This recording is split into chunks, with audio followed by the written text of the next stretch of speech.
دوستو ہم جب بھی مصر کی بات کرتے ہیں تو ہمارے دماغ میں سب سے پہلے دا گریٹ پیرامڈ آف گیزا کا نام ضرور آتا ہے، اور ساتھ ہی ساتھ اس سے جڑی انسالوڈ مسٹریز کو جاننے کے بارے میں ہماری ایکسائٹمنٹ بڑھ جاتی ہے۔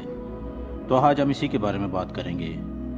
جب سے انسان زمین پر آیا ہے وہ تب سے ہی ایسی چیزوں کی ایجاد کر رہا ہے جن کو آج کے جدید دور میں بھی بنانا ناممکن ہے۔ ایسا ہی ایک اسٹرکچر ہے دا گریٹ پیرامڈ آف گیزا، جو 26 سینچری BC میں بنایا گیا تھا۔ یہ اتنا بڑا اسٹرکچر ہے جو آج بھی ایک مسٹری ہے کہ آخر اس زمانے میں کیسے اتنے بڑے اسٹرکچر کو بنایا گیا، کیونکہ اس وقت انسان کے پاس کوئی بھی ایڈوانس ٹیکنالوجی نہیں تھی اور نہ ہی اس وقت پہیے کا ایجاد ہوا تھا۔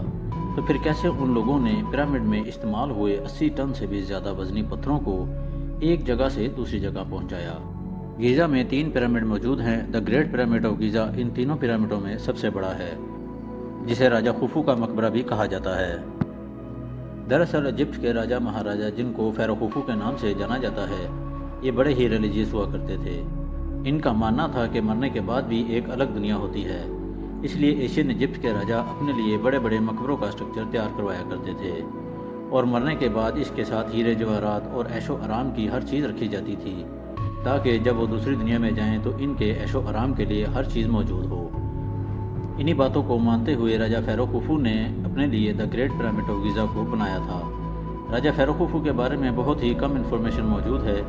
راجہ فیرو خوفو اولڈ کنگڈم کی 4th ڈائنیسٹی کے راجہ تھے، جن کے لیے دا گریٹ پیرامڈ آف گیزا کو بنایا گیا۔ کہا جاتا ہے کہ اسے 4000 سال پہلے بنایا گیا تھا۔ پیرامڈ کو بنانے میں 20 سال کا وقت لگا تھا۔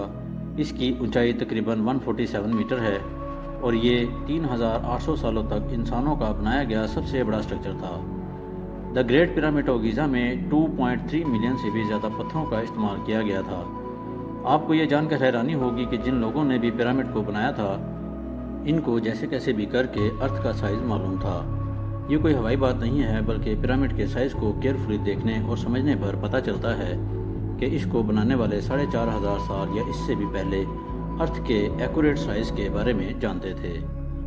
ایجپٹ کے بارے میں ہم جتنا بھی جاننے کی کوشش کرتے ہیں اس میں اتنا ہی الجھتے جاتے ہیں۔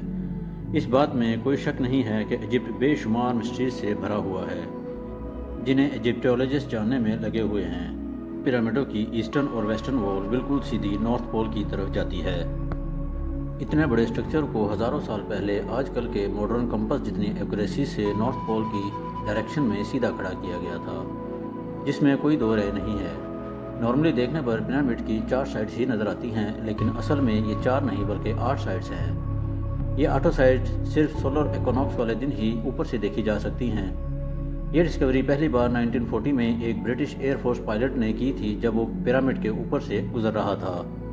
ایجپٹ میں کئی مقامات پر پائی جانے والی ہائیروگلیفنگ، جس میں ایشین ایجپشین نے اپنی ہسٹری اور ریلیجن کے بارے میں کافی معلومات فراہم کی ہے، لیکن افسوس اس بات کا ہے کہ ان ہائیروگلیفنگ میں کہیں بھی پیرامڈ کی کنسٹرکشن کے بارے میں ہمیں کوئی ایویڈنس نہیں ملا ہے۔ جیسے جیسے سائنس ترقی کرے گی ویسے ویسے ایک نہ ایک دن سچ سامنے آ ہی جائے گا۔ میری یہ ویڈیو اچھی لگی ہو تو ویڈیو کو لائک کریں اور چینل کو سبسکرائب کریں۔